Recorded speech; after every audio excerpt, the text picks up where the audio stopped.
વડગામ તાલુકાના નાંદોત્રા ગામે સમાજને રસ્તો ચીંધતા એક અનોખા લગ્નનું આયોજન થયું। ગામના દલિત આગેવાને પોતાની 2 દીકરીઓના લગ્ન દ્વારા સમાજને જાગૃતિનો સંદેશ પાઠવ્યો હતો। જોઈએ આ અહેવાલમાં શું છે સમગ્ર ઘટના।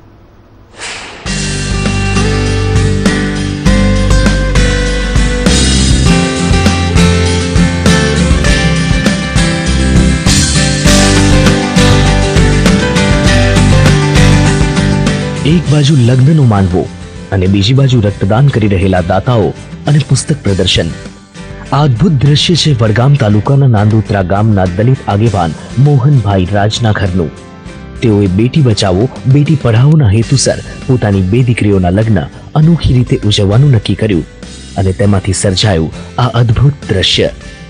દીકરીના લગ્ન વખતે કર્યાવર તો દરેક બાપ આપતો જ હશે, પરંતુ મોહનભાઈ રાજે સમાજને પણ કંઈક આપવાનો નિશ્ચય કર્યો અને ઘરના પ્રસંગને બનાવી દીધો ખાસ। સામાજિક કાર્યથી પ્રસંગને બનાવ્યો ખાસ। લગ્ન પ્રસંગે કર્યું રક્તદાન કેમ્પનું આયોજન। એકત્ર કર્યું 51 બોટલ રક્ત। સાથે સાથે કર્યું પુસ્તક પ્રદર્શનનું પણ આયોજન। મારી દીકરીના લગ્ન થવાના છે એટલે મેં એક એવો કોન્સેપ્ટ બનાવ્યો કે આટલા બધા લોકોની ઉપસ્થિતિમાં બહેનો, મહિલાઓ અને વડીલો અને એટલા બધા વધુમાં વધુ લોકોની ઉપસ્થિતિમાં બ્લડ ડોનેશન કેમ્પ થાય તો આનો મેસેજ લોકો સુધી ઝડપથી પહોંચે, એ રીતનું મારો કોન્સેપ્ટ છે। સમાજમાં જ્યારે દીકરીને કુખમાં જ મારી નાખવામાં આવતી હોય ત્યારે મોહનભાઈએ પોતાની 3 દીકરીઓને પોસ્ટ ગ્રેજ્યુએટ સુધીનો અભ્યાસ કરાવ્યો છે।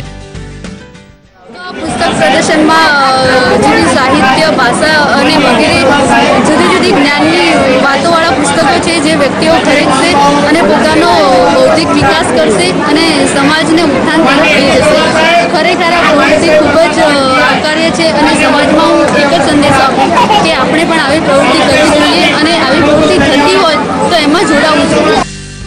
કન્યાદાનની સાથે સાથે રક્તદાન અને દીકરીઓના શિક્ષણ માટે પુસ્તક પ્રદર્શનનું આયોજન કરી મોહનભાઈએ સમાજને એક નવી રાહ ચીંધી છે। ત્યારે હવે જોવાનું એ રહે છે કે આવા અનોખા લગ્નથી સમાજમાં દીકરીઓની થતી ઉપેક્ષા પ્રત્યે કેટલી જાગૃતિ આવે છે। સરફરાઝ નાગોરી, સંદેશ ન્યૂઝ, બનાસકાંઠા।